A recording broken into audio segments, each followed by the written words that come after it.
On ne m'a jamais violée en prison. Jamais. D'ailleurs, qui pouvait le faire? Notre quartier est d'abord sécurisé. C'est comme un petit truc comme ça. Et puis, les gardiens sont là, nous sommes là. On ferme le portail à 16h, on ouvre à 8h.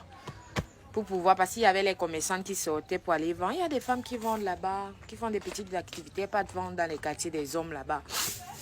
Du coup, une comme moi, vu que moi, il ne sortait pas parce qu'on m'interdisait les sorties, de partir voir. Parce qu'il y avait toujours les petites cérémonies, matchs de gala entre prisonniers, tout ça. Je ne sortais pas. J'étais coiffée là-bas dedans comme ça. Si je sors, c'est pour aller voir maman qui est venue me rendre visite. Genre, on vient m'appeler. Bilo, attends là, je sors là. On vient me chercher, je vais voir mes soeurs, tout ça. Seulement quand j'avais visite, ou alors je sortais seulement aussi quand je partais. On appelle même ça comment? Quand je partais, quand j'avais procès. Du coup, je partais. On me traitait pas mal. Ça n'a vraiment pas été facile au départ parce que je pleurais tout le temps. Je crispais tellement. Je déprimais. Je mangeais même pas. J'étais devenue maigre comme ça. J'étais devenue tellement maigre parce que je mangeais pas. Maigre comme ça. Maigre comme ça. Je pleurais. Dès que je vois même encore ma mère venir me voir avec mes frères, c'est Auntie, ma barionne. Je pleure seulement. Et voici que je suis en prison. Les conneries même. Une fois mes petites soeurs sont venues parce que je voulais tellement que c'est les bébés là, les dernières, qu'elles viennent me rendre visite. Le jour qu'elles sont venues, c'était un dimanche. Et Auntie. Aïe! Gaillonne. Ma petite soeur, directement quand ma petite soeur m'a vu sortir du portail, elle m'a reconnue. Elle est tombée sur les bras de ma mère, elle est venue. Christelle! Les policiers voulaient nous arrêter là. Elle a commencé à pleurer. Tu étais où? Yo! Tu étais où? J'ai commencé à pleurer. Parce que ma petite soeur là s'appelle Mungere qui a vu. Et elle se m'a dit, Miam, Miamo, ne pleure plus. Ça m'a trop fait mal de voir ma petite soeur pleurer. Ça m'a tellement fait mal. Et puis l'autre, Angélica, mince. Tellement ils sont habitués à moi parce que je les chouchoute trop, je les aime trop. Elle m'a vu, elle a seulement commencé à pleurer malgré qu'elle m'avait vu là. Elle savait que ça n'allait pas. Parce que les enfants, vous savez, on ne peut pas mentir aux enfants. Surtout quand ils ont un certain âge là, 2 ans, 3 ans. L'enfant là réfléchit. Donc tu connais même déjà les choses. Elle donne des conseils à la vie. Angélique, ouais, ne pleure pas, ça va. Bientôt, elle va rentrer à la maison. Angélique a sigrale. Et Anna. Elle pleure. Elle est fait comment? Et après, je me suis habituée avec leur présence. Du coup, je demandais à maman de venir avec elle chaque dimanche. Comme j'avais dans les amis en prison, je partais tout voir mes amis là. Que je donne même 1000 francs. Elles me font un gros gâteau comme ça là. Dès que mes petites soeurs viennent, allez, je prends mon gâteau et pas avec. Je leur partage, on mange ensemble. Donc c'était souvent comme un petit dîner le dimanche avec mes soeurs et puis elles rentraient. Bonjour les enfants, c'est papa. Vous savez, quand papa entre dans le Japap du Cameroun, il adore ça. Il reste dedans un bon moment. Bienvenue dans notre premier podcast de la journée. Et celui-là, on est revenu sur l'avant-dernier. C'est toujours sur la gel Bilo Atangana Cynthia Fianga. J'ai vu le message que toi, le petit Zizou, tu as laissé sur la clinique. Quand tu veux écrire quelque chose sur la clinique, il faut tourner ton doigt 5 fois, mon petit Zizou. J'ai vu que tu es venu nous laisser un message sur la clinique disant que le Jambo n'aime pas le bruit. C'est-à-dire qu'on te dit que Cynthia Fianga n'a pas changé. Elle est devenue même plus gorgore qu'hier.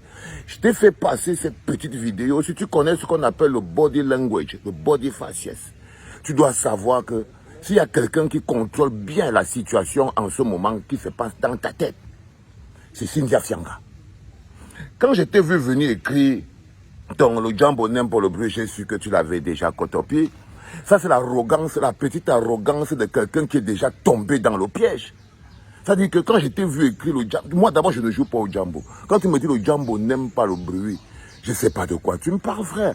Parce que si toi tu es en train de jouer au Jambo avec la petite, tu vois comment elle parle, non? Elle dit que je me suis même retrouvé en prison pour les conneries. Elle appelle, fait mettre un vieux sur Internet qui est en train de la cotopie, faire un sextape. Elle dit que pour les conneries. Elle appelle ça les conneries. Elle ne dit pas que plus jamais, je ne sais même pas ce qui m'avait pris dans ma tête, je ne comprends pas ce qui se passe, vraiment patati, rien. Quand tu la vois, est-ce que tu ressembles à quelqu'un qui a suivi un suivi psychiatrique et psychologique? Non. Elle ne ressemble pas à une fille qui est même allée voir un spécialiste de quoi que ce soit. Pourtant, elle est sortie de prison en sursis en disant qu'elle doit aller voir Déjà, elle devait faire 3 ans hors des réseaux sociaux. Elle est déjà dans les réseaux sociaux. Je te parle comme ça, parce que sa famille est derrière moi. Hein. Ne pas croire que c'est votre vie à 2 balles de crevard que vous avez à Douala là qui m'intéresse. Moi, je travaille pour des gens plus grands que toi. C'est-à-dire sa famille. Tu entends ce que je te dis, mon petit? C'est-à-dire que voilà une jeune fille qu'on a mis dans un centre de formation. J'ai le message. On l'a mis dans un centre de formation, qu'elle doit se former et tout. Premier trimestre, elle est sortie dernière, elle n'est même pas partie. Elle n'est même plus partie. C'est-à-dire qu'elle n'a jamais donc fréquenté, elle est sortie de la prison, elle est partie. Tous les jours, on connaît que Cynthia Fianga a repris les cours, Cynthia Fianga est partie retrouver la famille. Cynthia Fianga, c'était des conneries, la famille est dans mon inbox. Pour dire qu'elle ne comprenne pas l'autre direction qu'elle vient de prendre. Donc, elle n'a pas du tout changé. Et quand j'attire l'attention du petit Zigoto, mais le gars, il vient, il m'écrit un truc des joueurs de Jambo. Le Jambo n'aime pas le bruit. Moi, je ne joue pas au Jambo, mon petit. Moi, je ne sais pas. Peut-être que toi, tu joues au Jambo avec ta vie. Mais si le Jambo n'aime pas le bruit, il faut que tu saches que ce qu'elle fait là, c'est le bruit. Ce qu'elle fait, c'est le bruit. OK? Ce qu'elle est en train de faire en ce moment, c'est-à-dire que quand elle vient, elle s'assoit à la télé. Elle s'assoit là, elle dit, premier truc, Cynthia Fianga n'a pas a changé. On me mettait en prison. Patati patata. À quel moment tu vois le regret de l'acte qu'elle a posé? Elle dit, tout ça pour les conneries. C'est comme si elle était seulement... On dirait qu'on l'a accusée d'avoir sauté le mur pour aller à une surprise partie, à un bal masqué. On dirait qu'on l'accuse d'être partie à un bal masqué sans l'autorisation de ses parents. Elle appelle ça les conneries. Quelque chose que la justice a décidé qu'il faut faire un suivi psychiatrique pour pouvoir régler ce problème. Et quand tu la vois parler, tu ne vois pas que cette fille a besoin d'un suivi psychiatrique. C'est quelqu'un que les parents ont perdu le contrôle sur elle depuis. OK?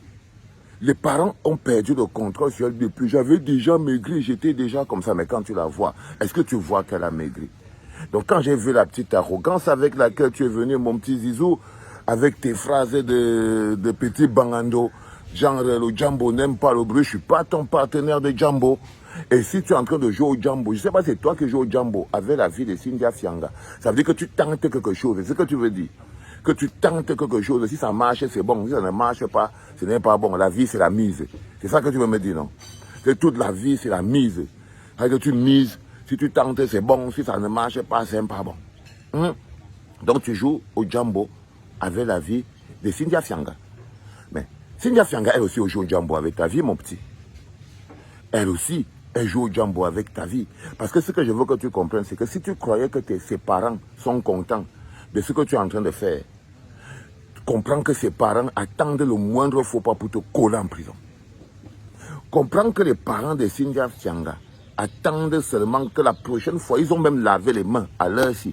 Ils disent que non, comme Cynthia Fianga est retournée dans les réseaux sociaux, si sa mère, sa mère elle dit qu'elle n'est pas en prière, son oncle est Témé ou je ne sais pas trop qui, il part aussi en prière. Il part aussi en prière. Le petit, regarde un peu le frère, un jour, Luc Peri-Wanji, tu vois, non, Peri-Wanji, quand on dit qu'il y a des enfants, c'est du n'importe quoi, tu vois ce que je veux dire? Les enfants, c'est vraiment, mais vraiment du n'importe quoi. Rends-toi compte à un moment donné que le bonhomme, il devait aller à l'école. On a tout fait, les gens, ils ont cotisé, on lui a trouvé un centre de formation. Elle devait aller se former pour pouvoir être quelque chose. Sur ce truc, elle était dans manicure, pédicure. Elle n'est jamais partie, Luc Perry. Elle n'est jamais partie, elle est sortie dernière de sa classe. On est en train de la virer du centre de formation et ses parents sont inquiets. Et ses parents sont inquiets parce que si jamais elle se fait virer de ce centre de formation, elle ne pourra pas continuer. Déjà, elle ne veut même plus y aller. Et le bonhomme, il vient me dire que le Jambo n'aime pas le bruit. Tu joues au Jambo avec la vie des gens, mon petit. La vie d'une petite fille. Mais je te dis que cette petite, c'est toi qui crois qu'elle est une petite fille.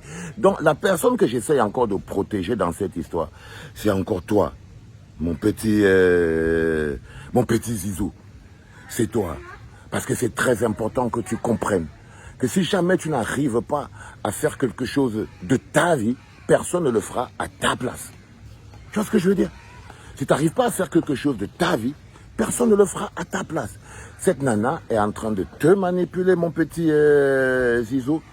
Et elle n'a qu'un seul objectif, le même objectif qu'elle avait avant. C'est de devenir une star d'Internet, une star des réseaux sociaux, faire de l'argent facile. Si jamais elle peut trouver la route pour aller à Porte-Porte à Dubaï, elle va partir. Et crois-moi, si tu ne peux pas lui offrir tout ça, je te conseille, mon petit Zizou, de quitter sur ce truc. Si tu ne peux pas lui offrir tout ça, quitte sur ce truc. Si tu ne veux pas te transformer en son père et sa mère, si tu crois que tu peux être son père et sa mère, alors c'est pas grave. Mais si tu ne peux pas être son père et sa mère, mon petit, quitte encore sur ce truc. Parce que Cynthia Fianga n'a pas du tout changé. Cynthia Fianga est encore devenue plus compliquée qu'elle ne l'était avant. Il était important que je le répète ce matin parce que j'ai lu ton message 5 fois. Ça m'a rappelé le message du petit Vanister qui est venu faire un haha. Je crois que ce que vous avez appris au Cameroun, c'est l'insolence. Vous êtes devenu tellement insolent que vous ne savez même plus quand vous êtes pauvre. Et c'est ça votre problème. Lui, quand il va couler, il ne sait même pas que son bateau est déjà en train de prendre l'eau. Toi, je ne te connaissais même pas avant, mais je fais mon job. Là, je suis le grand frère et je m'amuse comme un petit fou. Je voulais juste te dire, les parents de Cynthia Fianga ne sont pas contents. Elle a fui l'école. On cherche même un moyen de convaincre le centre de la reprendre pour l'autre fois, mais ils ne veulent plus. Voilà de quoi il s'agit, à moi un petit. C'était Papa les enfants et c'était le premier podcast de la journée. Peace.